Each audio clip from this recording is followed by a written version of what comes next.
Так, düz эфир. Düz эфир.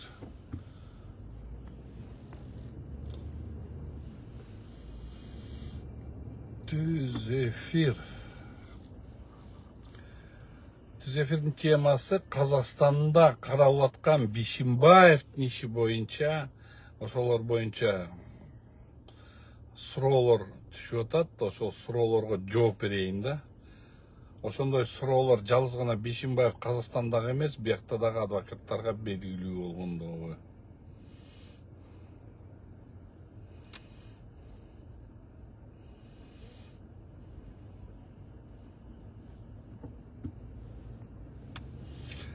Расулжан, как всегда, первый. Ассаламу алейкум, Расулжан. Как дела? Так, 4 человека в эфире. Дагы эфирге чыгып коет. Ну, так, да, ким был? Түркчө да поделиться алып койсоңуздар. Ошондо эфирге көбүрөөк киши чыгат эле. Беши Мавлюда Кокулова. Саламатсызбы, Мавлюда? Так. Назира Умиталиева. Мындай эме болуп атканда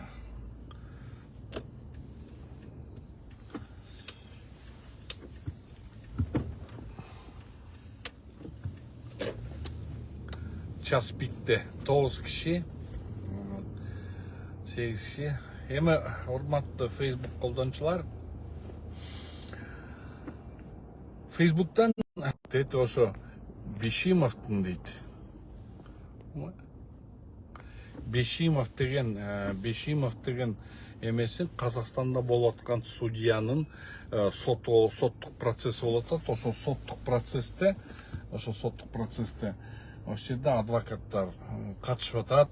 Анан ошол адвокаттар ушундай ишке киши өлтүргүчтөргө катышпай эле койсо кандай болот, эмнеге алар катышып атат, андайлар катышпаш керек деген көп суроолор ушундай келип атат. Ошол жердеги суроолор берип аткан адамдарга жана бизде деле андай суроолор көп биздин катышуубуз менен.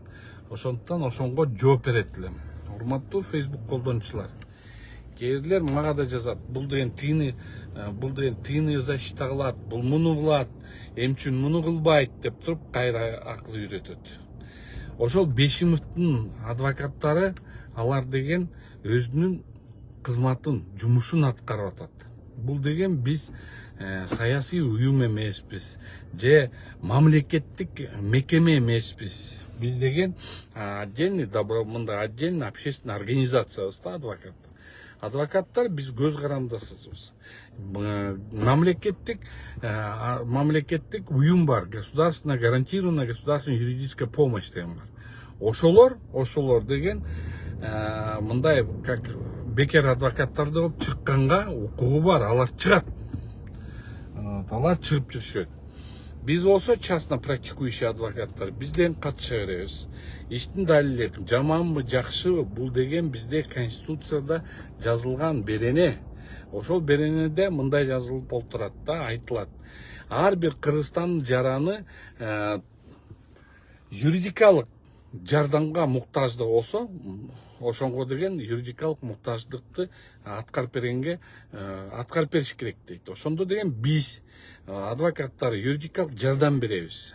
Юридикалык жардам берип аткандан кийин бизге мындай да убийцалар деле бар.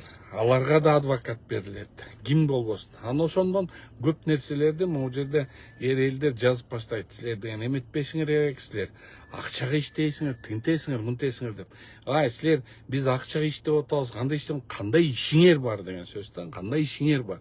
Бул биздин жумушубуз. Силерде, к примеру, камооңор болсо, жетет жерде өзүңөрдүн дордойдо бизнесиңер болсо, же бир эмелер, же мал сатып этсеңер, силер ошону менен оокат кыласың. Биз болсо, могу жерде өзүбүздүн билимибиз менен, ошону менен үй бүлө бала чакабызды багабыз. Ошондуктан силерге айтып кое турган нерсе, ошо как раз Бишимовдун жөнүндө суроолор болуп атат Казакстан боюнча. Адвокатка бирөө кайрылса, иштин жагдайларын карап туруп, бизге деген өзүбүздүн каалообуз менен каалайбызбы каалабайбызбы бизден барып туруп ошол адамдарды коргойбуз, юридикалык жардам беребиз. Ошон бул деген конституцияда биздин конституцияда жазылган беренелер. Анан могу жерде кээ бирлер туруп алып туруп акчаны берген тигиндей. Силер эмне кыласыңар? Бирөөнүн чөнтөгүн эсептеп. Адвокаттардын тимне чөнтөгүн эсептегенге маш болуп кеттиңер го. Урматтуулар. Биз силердин чөнтөгүңөрдү эсептеп аткан жерибиз жок. Биз кандай иштеп атабыз, силердин кандай ишиңер бар.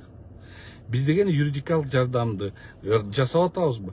Бизде клиенттер, бизде алып аткан клиенттер бизге нааразы болбосо, алар менен договор түзүп алгандан кийин, алар менен мындай договор түзүп алабыз. Договор түзүп алгандан кийин биз аларды жактоого жана юридикалык коштоого биз мүмкүнчүлүк ошолорду алып жүргүзөбүз. Ошол жүргүзүп атканда ошол биздин клиентибиз нааразычылык билдирсе, ошондо гана биз ошонго мындай эметпешибиз мүмкүн.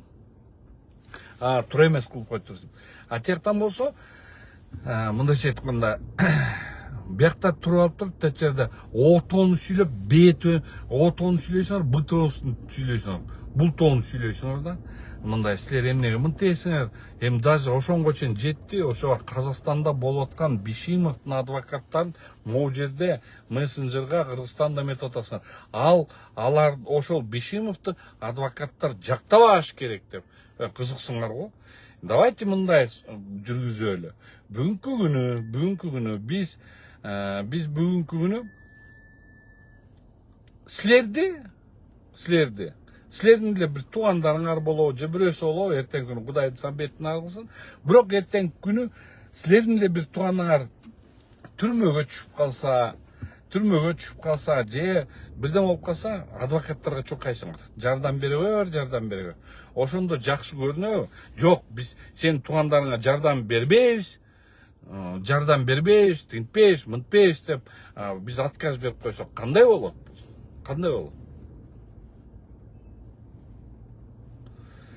Мына адвокат жок, сот отун өтпөйт, баары бир мамлекет тарабынан. Адвокат берилет мыйзам боюнча. Туура гарантированная государственная юридическая помощь бар. Если силердин тыйыныңар жок болсо, силерден ошо ГГЮПга кайрылсаңар, ГГЮП силерге деген адвокат бергенге мажбур. Анан ошол жакта Бишимовдун кайра ошо Бишимовду айта кетейин. Ошол жерде тим эле адвокаттарды боктоп атасыңар да. Казакстандын туугандарыбыздын алар тиякта элдерде бул адвокат эмне адвокат, акмак, бул киши эмес, бул киши өлтүргүчтү жактап атат деп. Эми киши өлтүргүч болсо дагы ал деле Кыргыздын мындайча айтканда Кыргыздын жараны, ал деле конституциялык укугу бар. Конституциялык укугу бар болсо жактайт да аны дагы. Интересно силер. Анан туруп алып туруп могу жерден көп нерселерди эметесиңер. Ошондой көп нерселерге абдан катуу тийише бересиңер да. Сен деген мынтсың, сен мына Эмиль боюнча айтып атсам. Мына азыр чыгып атат да, четинен чыгып атат. Эмилдин ишин карадык. Эмилди ошо сүткорлор, Эмилди банкрот кылган сүткорлор атайлап жалдап кээрлерин, көбүн жалдап туруп, кайра алып туруп согат да. Акыркы вопрос, мындай суроо ошолго жаратат да. Мен ал деле Кыргызстандын укугу. Анан кийин барыңар депутаттык мандат менен деп ошо сүткорлор чыгарат да, жабынып алып деп. Мына ким? Эмиль молодец. Туура кадам жасады. Баары тең мени депутаттык мандатты жабынып алып, ишти деметпей атат, тинтпей атат, мынтпей атат деп туруп алдан ит кылдыңар. 33 жаштагы бала. Ошону ит кылдыңар. Мына Эмиль алып туруп эле ошо мандат эле деди. Алды, барып өз ыктыяры менен барып туруп мандатынан толугу менен мына мен мандатым мен жабынбайм деп туруп бош райкомго барып туруп өзү арыз жазып берди да, мына кете берди. Азыр эми эмне дей аласыңар? Мына азыр өзүнүн Эмаком компаниясын полностью кайра колуна алды. колуна алып атып азыр ар бир нерсени олтуруп алып эсептеп атат. Эсептеген сайын ошо сүткорлор кыйкырып жүргөн, өлдүм деп жүргөндөрдүн баардыгы азыр ошолордун мындайча айтканда былыктары уже чыгып атат. Мен азыр көп нерселерди айтпай эле коеюн. Азыр дагы 2 аудит кылып атабыз. Ошол 2 аудиттин ичинен азыр булардын сүткорлугу билинип атат. Бандиттер менен коркутуп акча алып алгандар чыгып атат. Мына тет жерде Жээнбек Сооронбай Шариповдун алдында ошондо премьер-министр болуп жүргөн Улукбек Марипов, анан кийин ошол жерде жүргөн ким, Алмамбет Салиев, ошолор дагы ошолордун да куйруктары чыгып атат. Ошол жерде өзүм эле досум Таке Талай Сарбашев, эми аякта да сенин анча мынча туура эмес эмелериң бар экен, аны да чечип койсоң жакшы болмок. Андан тышкары дагы 1-2 депутаттын изи чыгып атат ошол жактан. Бүтүп барыңар эле ошол жаш баланы коркутуп үркүтүп эле ала бергенсиңер. Анткени силер ошол бийликтин мындайча айтканда кадрлары болгонсуңар. Эми Кудай урбады, эми уят да эми ошентип атканда берип койгула. Мен бул Эмакомду айтып атам. Мына азыр Эмакомдун иши боюнча ушундай нерселер болуп атат. Адвокаттар боюнча адвокаттарга көп сын тагып тийишпесеңерчи, силер деле мындайча айтканда эмеде тим эле 100% 100% таптаза жашайбыз деп айта көрбөгүлө, бир күнү болбосо бир күнү өзүңөр түшүп калсаңар, ошол эле адвокаттарга чуркайсыңар, жардам бере көргүлө деп. Ошол бизди жамандап аткан адвокаттар, ошо бизди жамандап аткан, силер акча үчүн өлүп каласыңар, тинтип каласыңар, мынтип каласыңар, силер буларды жактабашыңар керек деген адам, ылайым силер ошол адвокатка кыжалат болуп, адвокат жалдап калгыла. Мына силерге айтуум ошол. Анан ошо Бишимбаевдин иши боюнча да ошол адвокаттарды, мына аларды деген Бишимбаевдарды койгулачы тет жерде. Ал Казакстанда болуп аткан окуяда, мына биздин өзүбүздүн Кыргызстаныбызда болуп аткан окуяларда деле адвокаттар тим эле жебигиңер келет. Биз адвокаттар өзүбүздүн ишибизди аткарабыз.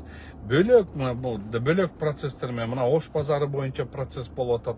Аякта мен адвокат болуп туруп мындай такылдап сүйлөп баарын эметип туруп мыйзам чегинде деп сүйлөп койсоң, тияктан туруп алып туруп бирөөсү чыгат.